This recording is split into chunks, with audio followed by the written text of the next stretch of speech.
How many roads must a man walk down before you call him a man? How many seas must the white dove sail before she sleeps in the sand? And how many years must the cannonballs fly? When I first walked into this feminist research methods class, I was set on learning how to do academically valid research that would get published by peer-reviewed journals all over the world. This semester, I have spent a lot of time thinking about how to enact intersectionality, as well as the reciprocal processes of expressing emotions in the researcher-participant relationship. For some reason, I felt very invested in this process, in figuring out how to do it right.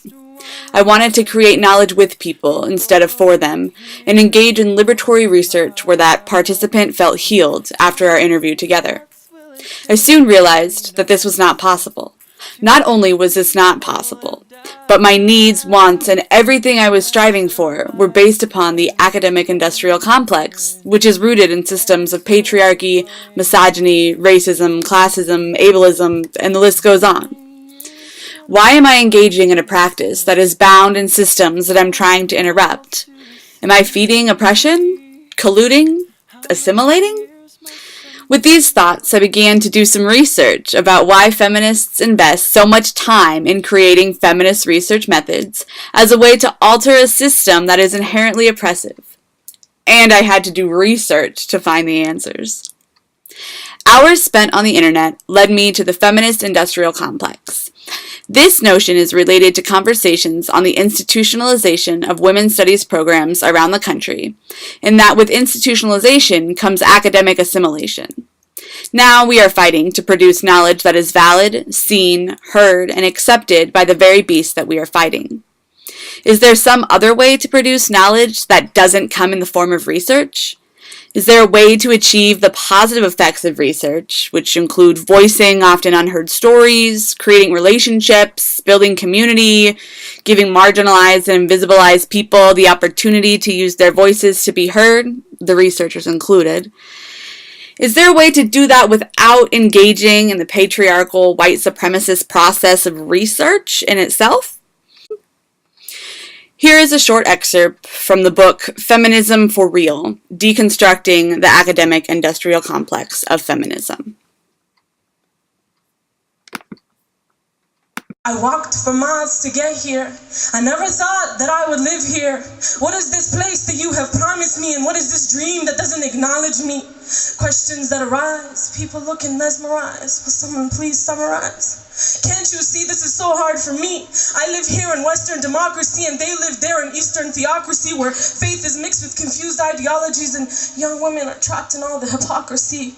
When did we become the powerless ones, when we were the powerful ones who held up kingdoms and fought too for freedoms? Ocean, Chimarenga, Hirachi. When did we become the powerless ones? Stop. Tiptoe. Quietly, calmly, delicately, gracefully. Stop. Speak no loud words. Don't smoke that cigarette and wipe off your fingernails. Stop. Pull up your top, cover your ass, and don't sway your hips. Stop. Acid in the face. Stop. Acid in the face. Stop. Now no one will ever want you. Stop. Now no one will ever marry you. You must carry you. So I say, I walked for miles to get here. I never thought that I would live here. What is this place that you have promised me, and this dream that doesn't acknowledge me? Questions that arise, people looking mesmerized. Will someone please summarize? Northern and southern ties, eastern and western lies. Can't you see none of your dreams fit me? None of your dreams fit me. So we march for our freedom singing Ocean, Chimaranga, Purachi. Ocean, Chimaranga, Purachi. Thank you.